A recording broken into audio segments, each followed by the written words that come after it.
কতগুলো বিডিআর অফিসারকে হত্যা করেছেন। সেদিন কি কোথায় ছিল হাসিনা? সেদিন হাসিনা কোথায় ছিল? এতগুলো অফিসারকে মারলো, 57 জন অফিসারকে হত্যা করলো। সেদিন হাসিনার এই ফোর্স কোথায় ছিল? কেন সে ফোর্স পাঠায় নাই? আসলে সে নিজেই জড়িত ছিল এই হত্যাকাণ্ডের সঙ্গে।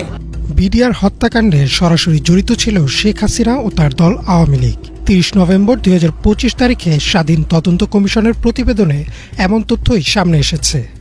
অথচ এই বিষয়টি বহু আগেই বলেছিলেন বেগম খালেদা জিয়া।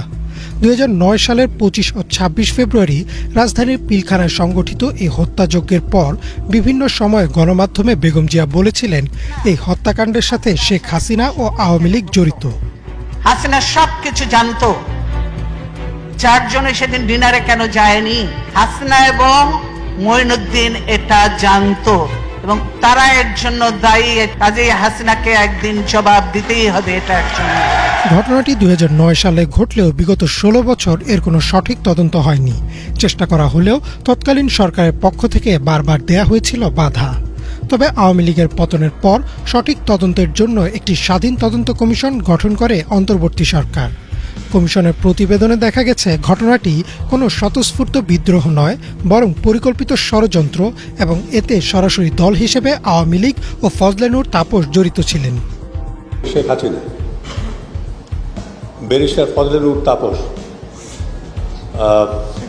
শেখ সেলিম, মির্জা আজমের কথা আমি বলেছি, তারপরে নানক, জাহাঙ্গীর কবির নানক, সাহারা খাতুন এবং জেনারেল তারেক এবং প্রাক্তন সেনাবাহিনী প্রধান জেনারেল মঈন।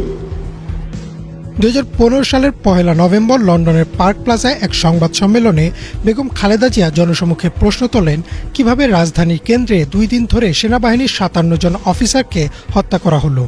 শেখ হাসিনা তাৎক্ষণিকভাবে কেন পদক্ষেপ নিলেন না? 57 জন ভালো ভালো অফিসার কিভাবে মারা হয়েছে তা চিন্তা করা যায় না। তাদের পরিবারদের সঙ্গে যে আচরণ করা হয়েছে সেটা চোখে দেখা যায় না।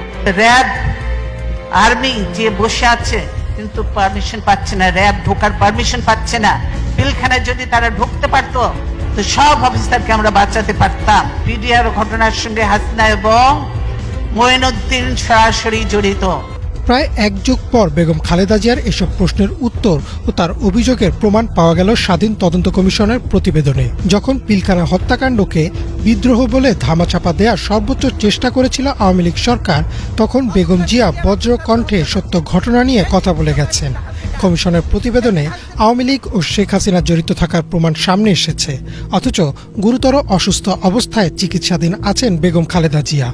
দেশের সব রাজনৈতিক দল ও সাধারণ মানুষের প্রত্যাশা ও প্রার্থনা, শেখ হাসিনার এই অপরাধের শাস্তি নিজ চোখে দেখবেন বেগম খালেদা জিয়া।